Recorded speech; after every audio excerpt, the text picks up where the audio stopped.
क्या बनाने आए थे और क्या बना बैठे। कहीं मंदिर बना बैठे, कहीं मस्जिद बना बैठे। हमसे तो अच्छे वो परिंदे हैं जो कभी मंदिर पे जा बैठे, कभी मस्जिद पे जा बैठे। परमात्मा ने कहा है कि तुम भी परमात्मा हो। परमात्मा जैसी अनंत चतुष्ट शक्ति लेकर आए हैं। लेकिन कहते हैं आत्मा सबके अंदर होती है, लेकिन कोई आत्मा को परमात्मा बना लेता है, कोई आत्मा को पतित संज्ञा दे देता है, कोई की आत्मा परमात्मा बनकर पूजने लगती है और किसी की आत्मा पापी बनकर धिक्कारी जाती है, ठोकर खाई जाती है। ये किसके ऊपर जाता है? मृत्यु सबके पास आती है, लेकिन एक की मृत्यु निर्वाण बन जाती है, एक की मृत्यु शमशान चली जाती है। एक की मृत्यु के बाद मातम मनाया जाता है और एक की मृत्यु के बाद महोत्सव मनाया जाता है। कहते हैं बहिरातम अंता आत्म परमात्म जीवित है। छडाला में दौलत राम जी कहते हैं कि 3 प्रकार की आत्मा हैं, 3 प्रकार के जीव हैं यहाँ पर। एक जो जीते हैं स्वात्मा की चिंता करके, अपनी आत्मा की चिंता करके, और चिंता भी नहीं करना पड़ती, अपनी आत्मा है, चिंता उसकी करना पड़ती जो नहीं है। लेकिन आत्मा 3 प्रकार की है, 3 भेद किए हैं, 3 कैटेगरी रखी हैं कि बहिरात्मा, अंतरात्मा और परमात्मा। जो देह को अपना मान रहा है, जड़ पदार्थों को अपना मान रहा है, संबंधों को अपना मान रहा है, वह बहिरात्मा है। क्योंकि हमने दूसरों के अवलंबन पर अपने जीवन को निर्भर रखा हुआ है। हम दूसरे हंसते हैं तो हम हंसना चाहते हैं, दूसरे रोते हैं तो हम रोने लगते हैं, दूसरों पर हम सोचते हैं, उनके आधार पर हम जीवित हैं। स्वयं का अनंत चतुष्ट है हमारा, हम किसी के आधार पर नहीं हैं। लेकिन हमने जड़ पदार्थों से अपनी पहचान बना ली है। आज हमसे कोई पूछे आप कौन हैं तो क्या कहेंगे? अपना नाम बताने बैठ जाते हैं, अपना पता बताएंगे, अपना घर बताएंगे, अपनी दौलत बताएंगे, अपनी डिग्रियां बताएंगे। आचार्य कहते हैं जो इन सबको अपना मानता है वह बहिरात्मा है। कहा भी है कि जो मूढ़ मिथ्या दृष्टि जीव होता है वो क्या जाता है, तन उपजत अपनी उपज जान तन नसत आपको नाश मान। और कहते जो धन संपत्ति परिवार जन जड़ चेतन पदार्थ हैं वो सब हमसे भिन्न है। सामायिक पाठ में तो यहाँ तक का है तन से जिसका एक नहीं हो सुत्थीय मित्रों से कैसे। कैसे तन से भी जिसका एक नहीं है सुत्थीय मित्रों से कैसे, जब अपना चर्म रोम भी नहीं है, अपना रोम कूप भी अपना नहीं है, जो कि लगता है देह के साथ है। जन्म से आया था तो जन्म के बाद वाले लोग हमारे कैसे हो सकते हैं? लेकिन उनके साथ हम जीने मरने का वादा कर लेते हैं, उनके साथ हम अपनी जिंदगी की हार जीत समझ लेते हैं, उनको पाना अपना जीवन की उपलब्धि समझ लेते हैं। और ऐसी ही मूर्ता करके हम बहिरात्मा पने को पाकर जाते हैं। हम जरा से दृष्टिकोण बदलें, जहाँ दट्ठी रही हमारी वहीं पीठ हो जाए। जठे दिट्ठी बठे पिट्ठी यही मोक्ष की चिट्ठी। लेकिन ऐसा नहीं कर पाते हैं। एक बूढ़े बाबा जी रोज जाते थे शास्त्र सुनने, आप भी रोज जाते हैं, रोज आप सुन लेते हैं, आपको भी आदत पड़ी हुई है। धर्म के नाम पर कुछ माला के दाने घुमा देते हैं, कुछ किताबों के पेज पलट लेते हैं, कुछ समय आंख बंद कर कर बैठ जाते हैं। लेकिन आंख बंद करने से संसार बंद नहीं होता है, आंख बंद करने से संसार और सुंदर हो जाता है। और आपकी वही हाल हो रहा है। जो पत्नी शायद सामने रहे, सामने हो तो आपको झगड़ा भी कर सकती है, फसाद कर सकती है, लड़ सकती है, आपकी अवहेलना कर सकती है, आपसे फरमाइशें कर सकती है, और हो सकता है आप थोड़े से उससे दूर भी हो जाए। लेकिन जो सपनों की पत्नी होती है वो आपको बहुत सुंदर लगती है, उसकी अच्छाइयाँ दिखती हैं। आपने देखा होगा पीहर, थोड़े दिन पीहर चली जाए पत्नी तो उसकी बहुत याद आती है। घर में रहे तो बेकार लगती है, जब घर चली जाए, पीहर चली जाए तो चांद सितारे घर में याद आ जाते हैं, पूरा अस्त व्यस्त सामान हो जाता है आपको। इसी प्रकार से आँख नहीं थी, रोज गर्दन घुमा घुमा के सेठ जी प्रवचन सुनते थे। संत ने कहा कि अपनी आंखें होना चाहिए, ये नहीं कि बाहर की आंखें, अंदर की आंखें भी होना चाहिए। क्योंकि कबीर आदि, आप तुलसीदास जी हों, कबीर हों, जितने भी महापुरुष हुए हैं, उन्होंने अपने आत्म जीवन में भी अनुभव किया था। उन्होंने जो कहा था उसने अपने जीवन में भी उतारा था। हम अपने जीवन से वंचित रह जाते हैं। हमें सुनने की आदत पड़ गई है, सुनाई तो लोगे और क्या कर लोगे। लोग स्वाध्याय सुन लेते हैं। एक व्यक्ति ने तो प्रवचन में बैठे बैठे किसी का कुर्ता फाड़ दिया। आगे वाले ने कहा तूने मेरा कुर्ता क्यों फाड़ा? बोले मेरे कपड़े की दुकान है। बोले तेरे कपड़े की दुकान से प्रवचन में कपड़े की दुकान का क्या काम था? बोले असल मुझे नींद आ गई थी और एक ग्राहक आ गया था, वो कपड़ा मांग रहा था। मैं बोल रहा था 50 रुपये मीटर, वो कह रहा था 40 रुपये मीटर। जैसे तैसे करके मैंने सौदा पक्का किया 45 में, और वो बोला दे दे। मैंने फाड़ दिया। कपड़ा तो था नहीं, तेरा कुर्ता फाड़ दिया। आप समझ गए। हम भी कुर्तों की तरह सपने देख रहे हैं। कभी कोई रजिस्ट्रियाँ करा रहा है, मकान बनवा रहा है, सब यही सब काम में लगे हुए हैं, लेकिन अपने जीवन धन को भूल जाते हैं। हम अपनी हकीकत को भूल जाते हैं कि हम मात्र आत्मा हैं। अनंत चतुष्टय के धनी हैं, लेकिन बाहर के धन इकट्ठे कर करके तिजोरियां भर के मर जाते हैं। उस सेठ से भी संत ने कहा कि अपने जीवन में कुछ उत्थान कर लो। संत तो हमेशा उत्थान की कहते हैं और सेठों को लगता है बेकार की बातें कहते हैं। संत ने कहा कि सबसे पहले तो सुनने से काम नहीं चलेगा, तुम स्वयं भी अध्ययन करो। सेठ ने कहा कि आपको लगता है मैं अध्ययन नहीं करता हूँ।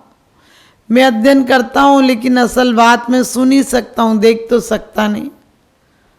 संत ने कहा अच्छा आपको दिखाई नहीं देता? उसने कहा मेरी आंखें खराब हैं।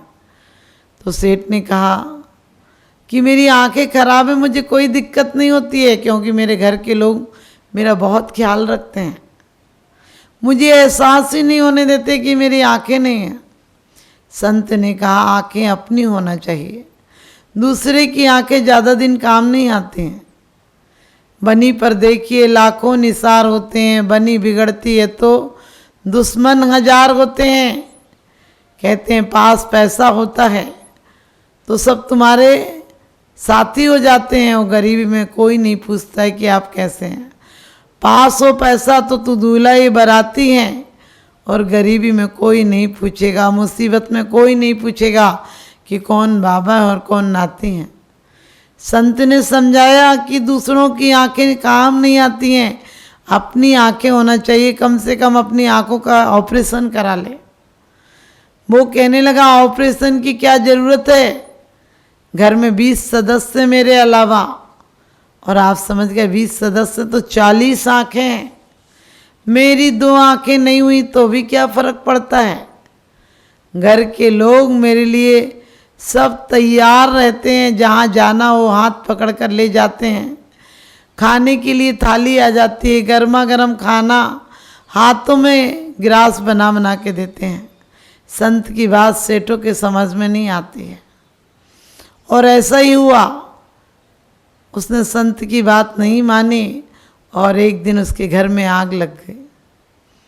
जब घर में आग लगी तो सब लोग तो अपनी जान बचा बचा कर बाहर निकल गए, बाबा जी अंदर ही रह गए, और आग की लपटें उठने लगी।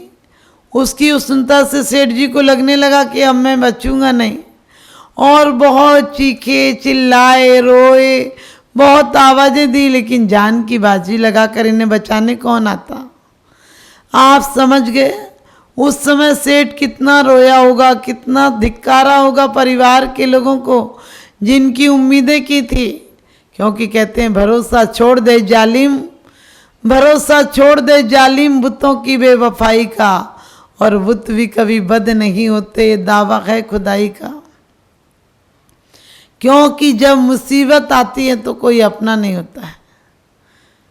मतलब की दुनिया होती है, वहाँ कौन किसी का होता है। धोखा दे देते हैं अक्सर वही जिन पर भरोसा होता है। कौन किसका होता है। इसी प्रकार से सेठ रोया, बिलखा, तड़पा, और तड़फ तड़फ कर जल कर मर गया। आपको लगता होगा वो सेठ तड़पा होगा, हम भी तड़पेंगे। यदि हमने अपनी अंदर की आंख नहीं खोली तो बहुत तड़पेंगे। कौन कहाँ तक साथ जाता है? कोई ज़्यादा दिन साथ नहीं जाता है, क्योंकि ज़्यादा तो ज़्यादा जाने दो। तुम प्रैक्टिकल करके देखो, अपने व्यवहारिक जीवन में देखना कि जब तुम्हारे अच्छे दिन होते हैं तो दुनिया तुमसे मिलने आती है, पार्टियों में बुलाती है, और तुम्हें कोई कोरोना जैसी बीमारी हो जाए तो घर के लोग भी अस्पताल में छोड़कर आते हैं। जलाने तक साथ नहीं आते, कंधा लगाने तक साथ नहीं आते हैं, क्योंकि तुमने जिनका जीवन भर साथ दिया। तुम सपने भी किसके देखते हो? तुम सपने भी देखते हो तो ये देखते हो कि व्यापार बढ़ गया, या कभी देखते हो घाटा पड़ गया, चोरी हो गई, बेईमानी हो, ये सब सपने देखते हो। अच्छे सपने भी तुम्हें नहीं आते हैं। अच्छे सपने अच्छे आदमियों को आते हैं, क्योंकि धर्मात्मा को सपने आते हैं कि वो किसी पर्वत पर बैठा है, आत्म ध्यान कर रहा है, स्वाध्याय कर रहा है, कर्मों की निर्जरा हो रही है, और एक दिन जाकर शिवालय में उसका वासा हो गया।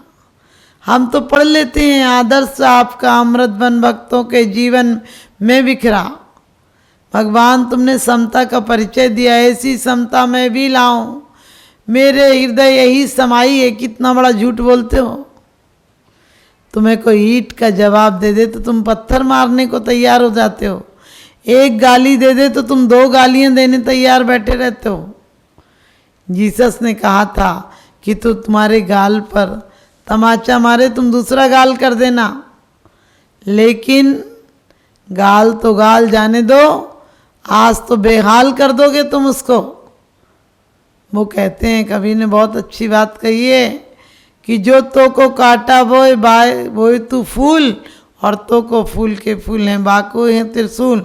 आज का आदमी कहता है जो मुँह को काटा बोए बाय बहू में भाला, और वो भी साला क्या समझेगा पड़ा किसी से पाला। ऐसी हालत हो गई आज, जरा जरा सी बातों में रंजिश हो जाती है। आपने अपना स्तर इतना घटा दिया है, आपने अपने जीवन में जरा भी गरिमा नहीं रखी। आपका क्रोध गरिमामान नहीं रहा, आपका बैर गरिमामान नहीं रहा। आपको कोई मुस्कुरा कर नहीं देखे, दूसरे को मुस्कुरा के देख ले, बस तुम्हारा दुश्मन बन जाता है। आज इतने आपको पता है केस देखते हैं आप, जितने भी आज तक आदि में आते हैं, सीरियल में आते हैं, आपने देखा होगा क्राइम ब्रांच में क्या आते हैं, जरा जरा सी बात में लोग प्रेमियों का कत्ल कर देते हैं। ये प्रेम नहीं है, धोखा होगा। ये प्रेम के नाम पर नाटक होगा, वरना प्रेमी तो अपने भक्त तो भगवान के लिए पूर्ण श्वास समर्पित कर देता है। और जो सामान्य प्रेमी है वो भी कहता है मौत के पार भी मैं साथ जाऊंगा। तुम्हारा प्रेम कैसा है जो किसी को जरा सा मुस्कुराते हुए नहीं देख सकते हो? तुम अपने परिवारजनों को सुखी नहीं देख सकते हो। तुमने पहरे बिठा रखे हैं धर्म के नाम पर और व्यवहार के नाम पर भी। घर में बाप आ जाए तो ऐसे लगता है जैसे कोई आतंकवादी आ गया हो। उसकी माँ कहती चुप रहे, पापा डांटेंगे, पापा डांटेंगे। अरे बाप के प्रति भी प्रेम के संबंध क्यों नहीं बनाए? अभी बाप डांटेगा तो बुढ़ापे में बेटा डांटेगा, वो बदला लेगा। जो तुमने उसकी खुशियों पर पाबंदी लगाई है वो भी तुम पर लगाएगा। अभी सास ने ऐसा रुतबा जमाया, शुरू शुरू में हर बात पर उलझ कर बोलती थी बहू से। वो पूछे क्या बना लूँ सब्जी, बोले अपने आप बना ले, मेरे से मत पूछ। ऐसे बोलोगी बुढ़ापे में बहू एक एक बदला ले लेगी तुमसे, वो भी तुमसे उलझ कर बोलेगी। जब खाना का पूछोगी ना कि खाना बन गया है तो कहेगी बन गया, रखा है खा लो। अरे शुरू से संबंधों में प्रेम का रस घोलो, एक दूसरे से बड़े आदर प्रेम भाव से बोलो।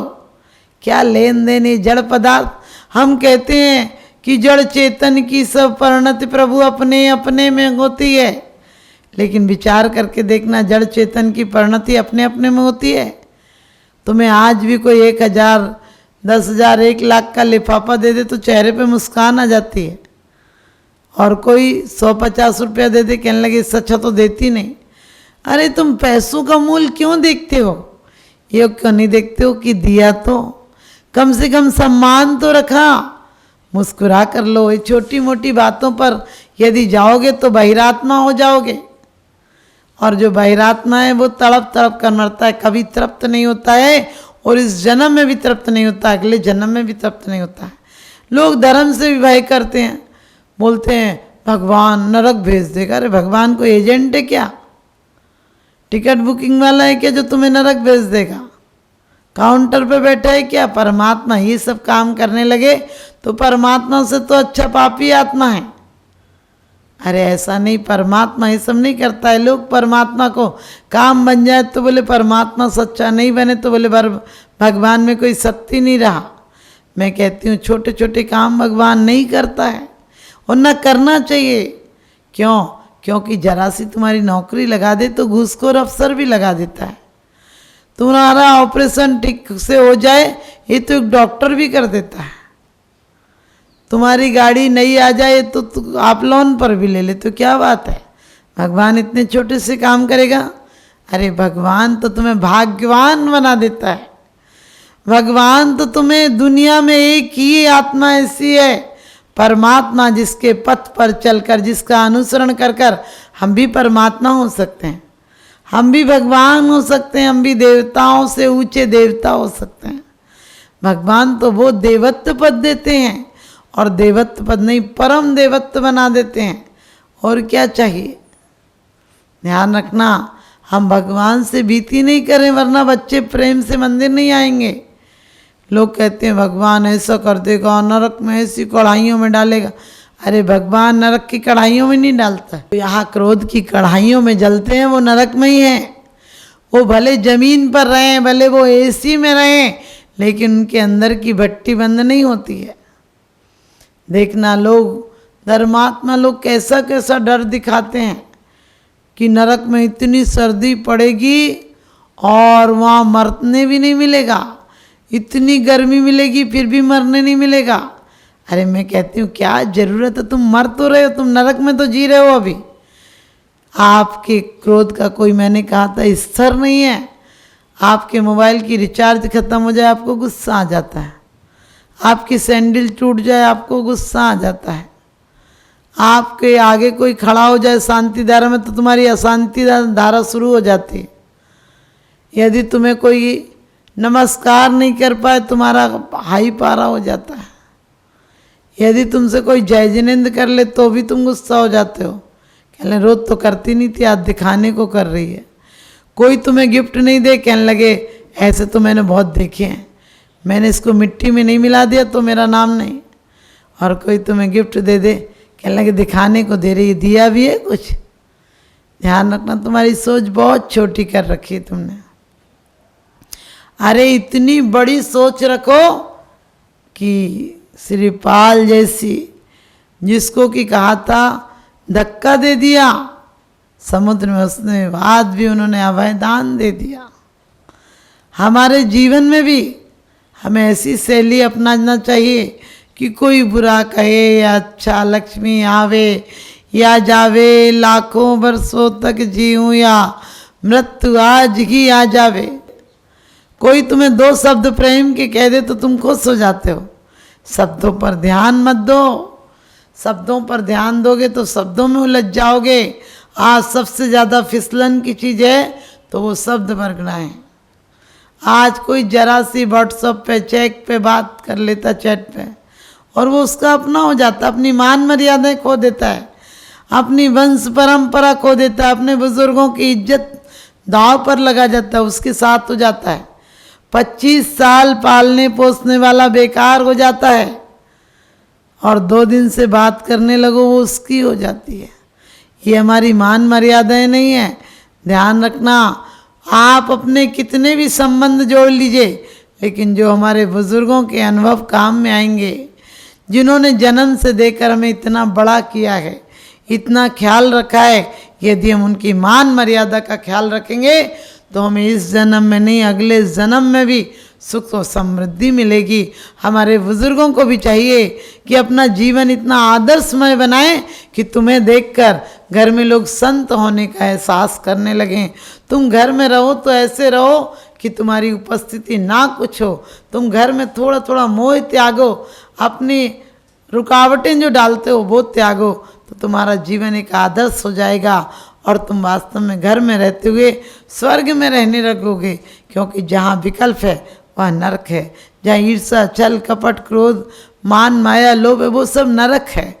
और जहाँ क्षमा, प्रेम, दया, आर्जव, मार्दव आदि गुण हैं, सम्यक दर्शन, ज्ञान, चारित्र है, वही स्वर्ग है। तो मैं आप सबको यही आशीर्वाद दूंगी कि आप बहिरात्मा ना बने, क्योंकि बहिरात्मा धक्के खाता है और अंतरात्मा अपने अंतर में आ जाता है तो सुख में निवास करता है। आज से आपका जीवन सुखमय हो। आप दूसरों से अपेक्षाएं छोड़ दें और अपने जीवन में शांति को अपनाएं। क्योंकि कहते हैं हवस अरमान इंसान के, हवस अरमान इंसान के कभी पूरे नहीं होते। अगरचे दिल से इसका मुद्दा निकले तो अच्छा है। जो मिला वो किसी से कम नहीं और जो नहीं मिला उसका कोई गम नहीं। जो नहीं मिला उसका कोई गम नहीं। इसी जीवन को अपनाएं, इसी शैली को अपनाएं, इसी सूत्र को अपने जीवन में लाएं ताकि आपका जीवन सुख, समृद्धि और शांत, आनंदमय हो। मेरा यही शुभ आशीष।